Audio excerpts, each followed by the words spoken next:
The Little Mermaid, Part 2. At last she reached her 15th year. "Well, now you are grown up," said the old Queen Mother, her grandmother, "so you must let me dress you like your other sisters." And she placed a wreath of white lilies in her hair, and every flower leaf was half a pearl. Then the old lady ordered 8 great oysters to attach themselves to the tail of the princess to show her high rank. "But they hurt me so," said the little mermaid. "Pride must suffer pain," replied the old lady.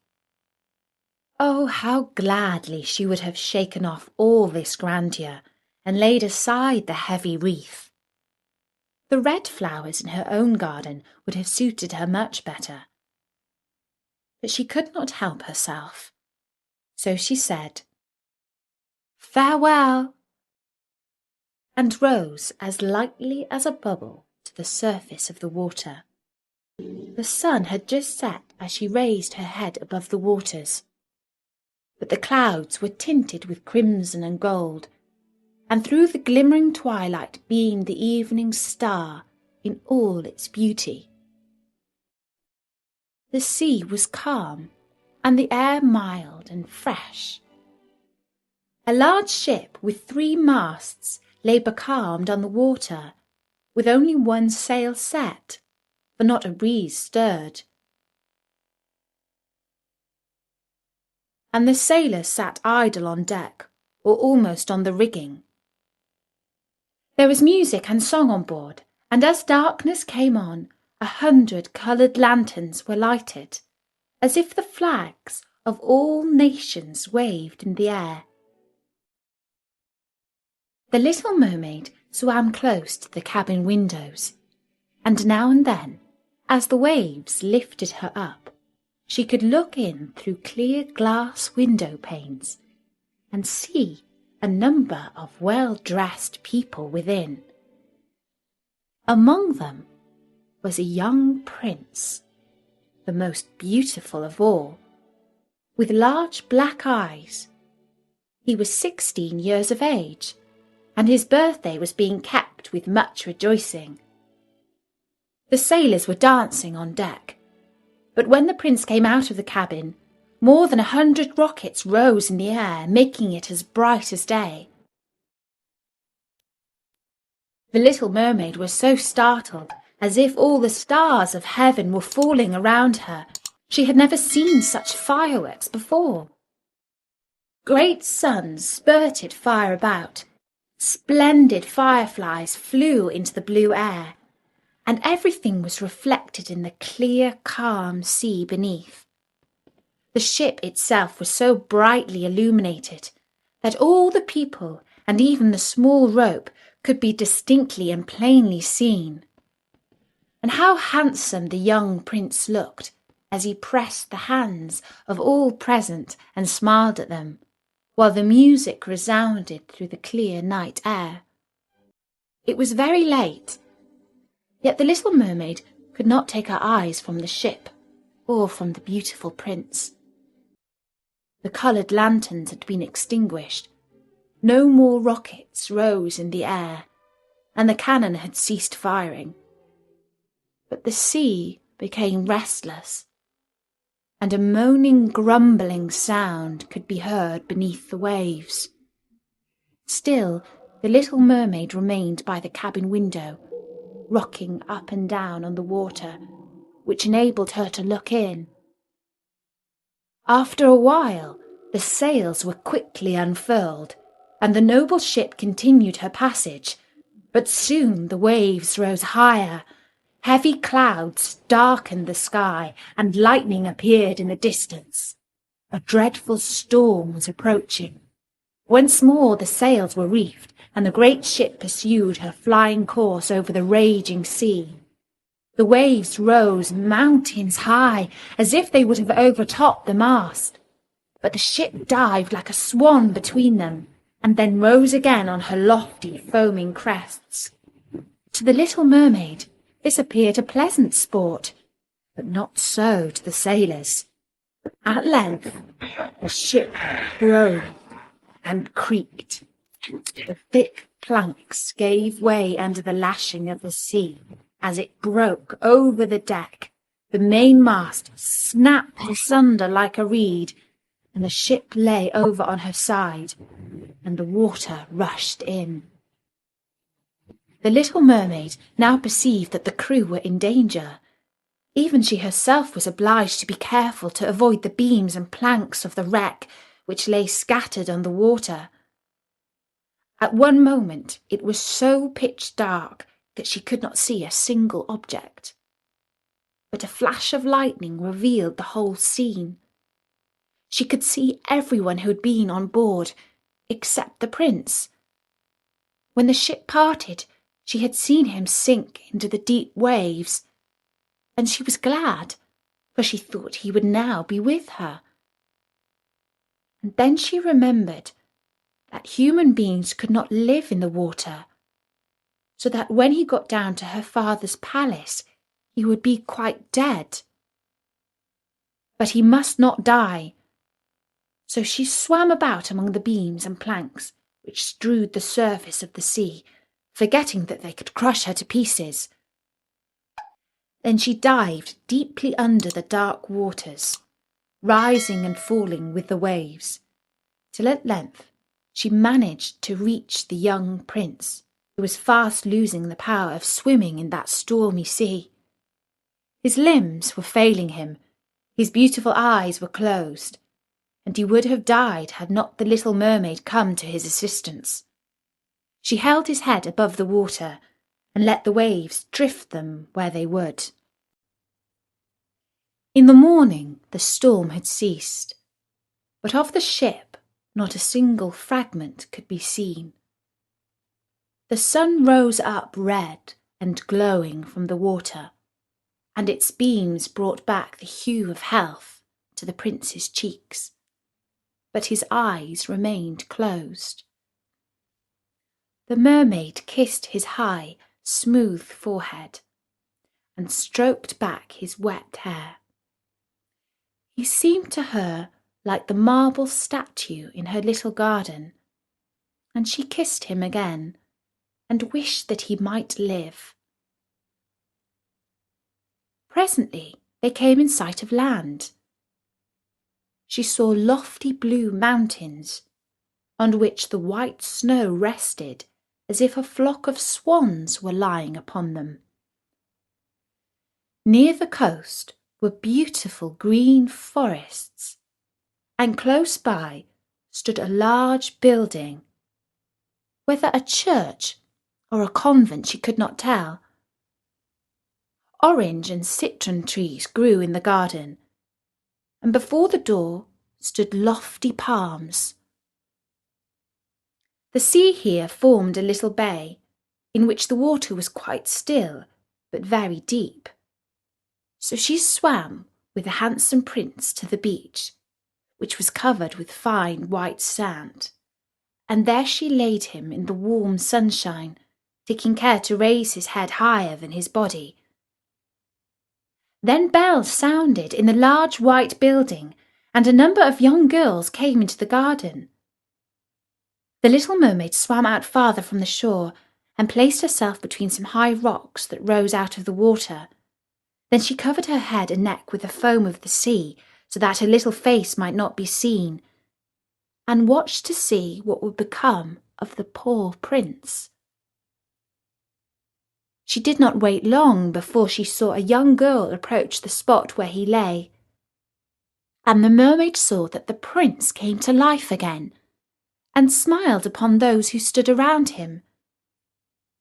But to her he sent no smile. He knew not that she had saved him. This made her very unhappy, and when he was led away into the great building, she dived down sorrowfully into the water and returned to her father's castle. She had always been silent and thoughtful, and now she was more so than ever. Her sisters asked her what she had seen during her first visit to the surface of the water, but she would tell them nothing. Many an evening and morning did she ride to the place where she had left the prince. She saw the fruits in the garden ripen till they were gathered, the snow on the tops of the mountains melt away, but she never saw the prince, and therefore she returned home always more sorrowful than before. It was her only comfort to sit in her own little garden and fling her arm around the beautiful marble statue which was like the prince. But she gave up tending her flowers, and they grew in wild confusion over the paths, twining their long leaves and stems round the branches of the trees, so that the whole place became dark and gloomy. At length she could bear it no longer, and told one of her sisters all about it. Then the others heard the secret, and very soon it became known to two mermaids whose intimate friend happened to know who the prince was. She had also seen the festival on board ship, and she told them where the prince came from and where his palace stood. "Come, little sister," said the other princesses. Then they entwined their arms and rose up in a long row to the surface of the water, close by the spot where they knew the prince's palace stood. It was built of bright yellow shining stone, with long flights of marble steps, and between the pillars that surrounded the whole building stood lifelike statues of marble. Through the clear crystal of the lofty windows could be seen noble rooms, with costly silk curtains and hangings of tapestry, while the walls were covered with beautiful paintings which were a pleasure to look at. In the centre of the largest salon, a fountain threw its sparkling jets high up into the glass cupola of the ceiling, through which the sun shone down upon the water and upon the beautiful plants growing round the basin of the fountain. Now that she knew where he lived, she spent many an evening and many a night on the water near the palace. She would swim much nearer the shore than any of the others ventured to do. Indeed, once when she went quite up the narrow channel under the marble balcony, which threw a broad shadow on the water, here she would sit and watch the young prince, who thought himself quite alone in the bright moonlight. She saw him many times of an evening, sailing in a pleasant boat, with music playing and flags waving. She peeped out from among the green rushes, and if the wind caught her long silvery white veil, those who saw it believed it to be a swan spreading out its wings. On many a night, too, when the fishermen with their torches were out at sea, she heard them relate so many good things about the doings of the young prince that she was glad she had saved his life when he had been tossed about half dead on the waves. And she remembered that his head had rested on her bosom, and how heartily she had kissed him. But he knew nothing of all this, and could not even dream of her. She grew more and more fond of human beings, and wished more and more to be able to wander about with those whose world seemed to be so much larger than her own.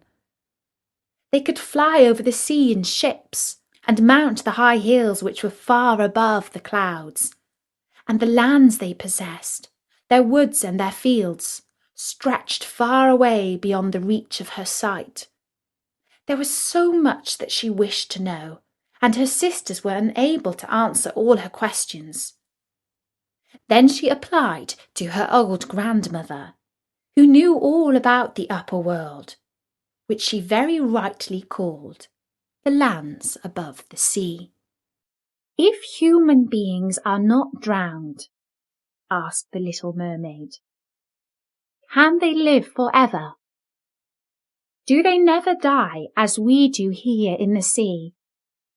They must also die, and their term of life is even shorter than ours. We sometimes live to 300 years. But when we cease to exist here, we only become the foam on the surface of the water, and we have not even a grave down here of those we love. We have not immortal souls. We shall never live again, but like the green seaweed, when once it has been cut off, we can never flourish more. Human beings, on the contrary, have a soul which lives forever, lives after the body has been turned to dust. It rises up through the clear, pure air beyond the glittering stars. As we rise out of the water and behold all the land of the earth, so do they rise to unknown and glorious regions which we will never see. Why have not we an immortal soul? Asked the little mermaid mournfully. I would give gladly all the hundreds of years that I have to live to be a human being only for one day, and to have the hope of knowing the happiness of that glorious world above the stars. You must not think of that, said the old woman. We feel ourselves to be much happier and much better off than the human beings. So I shall die, said the little mermaid, and as the foam of the sea I shall be driven about never again to hear the music of the waves, or to see the pretty flowers, nor the red sun. Is there anything I can do to win an immortal soul? No, said the old woman. Unless a man were to love you so much that you were more to him than his father or mother, and if all his thoughts and all his love were fixed upon you, and the priest placed his right hand in yours, and he promised to be true to you here and hereafter, then his soul would glide into your body, and you would obtain a share in the future happiness of mankind. He would give a soul to you and retain his own as well. But this can never happen. Your fish's tail, which amongst us is considered so beautiful, is thought on earth to be quite ugly. They do not know any better, and they think it is necessary to have 2 stout props, which they call legs, in order to be handsome. Then the little mermaid sighed and looked sorrowfully at her fish's tail. Let us be happy, said the old lady, and dart and spring about during the 300 years that we have to live, which is really quite long enough. After that we can rest ourselves all the better. This evening we are going to have a court ball. It is one of those splendid sights which we can never see on earth. The walls and the ceiling of the large ballroom were of thick but transparent crystal. Many hundreds of colossal shells, some of a deep red, others of a grass green, stood on each side in rows with blue fire in them, which lighted up the whole saloon and shone through the walls, so that the sea was also illuminated. Innumerable fishes, great and small, swam past the crystal walls. On some of them the scales glowed with a purple brilliancy, and on others they shone like silver and gold. Through the halls flowed a broad stream, and in it danced the mermen and the mermaids, to the music of their own sweet singing.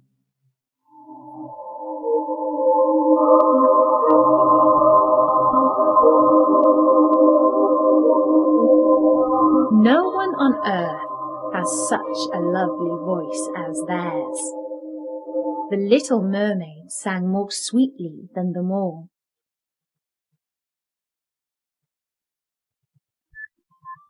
The whole court applauded her with hands and tails, and for a moment her heart felt quite gay, for she knew she had the loveliest voice of any on earth or in the sea. But she soon thought again of the world above her, for she could not forget the charming prince, nor her own sorrow that she had not an immortal soul like his.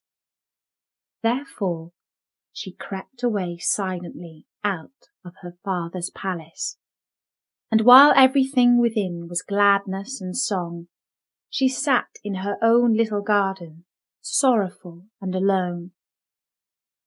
Then she heard the bugle sounding through the water, and thought, "He is certainly sailing above, he on whom my wishes depend, and in whose hand I should like to place the happiness of my life. I will venture all for him, and to win an immortal soul, while my sisters are dancing in my father's palace. I will go to the sea witch, of whom I have always been so much afraid, but she can give me counsel and help." And then the little mermaid went out from her garden, and took the road to the foaming whirlpools, behind which the sorceress lived. She had never been that way before. Neither flowers nor grass grew there. Nothing but bare, grey, sandy ground stretched out to the whirlpool, where the water, like foaming mill-wheels, whirled round everything that it seized, and cast it into the fathomless deep. Through the midst of these crushing whirlpools the little mermaid was obliged to pass, to reach the dominions of the sea witch. And also for a long distance the only road lay right across a quantity of warm bubbling mire, called by the witch a turf moor. Beyond this stood her house, in the centre of a strange forest, in which all the trees and flowers were polypi, half animals and half plants. They looked like serpents, with 100 heads growing out of the ground. The branches were long, slimy arms, with fingers like flexible worms, moving limb after limb from the root to the top. All that could be reached in the sea they seized upon, and held fast, so that it could never escape from their clutches. The little mermaid was so alarmed at what she saw that she stood still, and her heart beat with fear, and she was very nearly turning back, but she thought of the prince, and of the human soul for which she longed, and her courage returned. She fastened her long flowing hair round her head, so that the polypi might not seize hold of it. She laid her hands together across her bosom, and then she darted forward as a fish shoots through water, between the supple arms and fingers of the ugly polypi, which were stretched out on each side of her. She saw that each held in its grasp something it had seized with its numerous little arms, as if they were iron bands. The white skeletons of human beings who had perished at sea and had sunk down into the deep waters. Skeletons of land animals, oars, rudders, and chests of ships were lying tightly grasped by their clinging arms. Even a little mermaid, whom they had caught and strangled. And this seemed the most shocking of all to the little princess.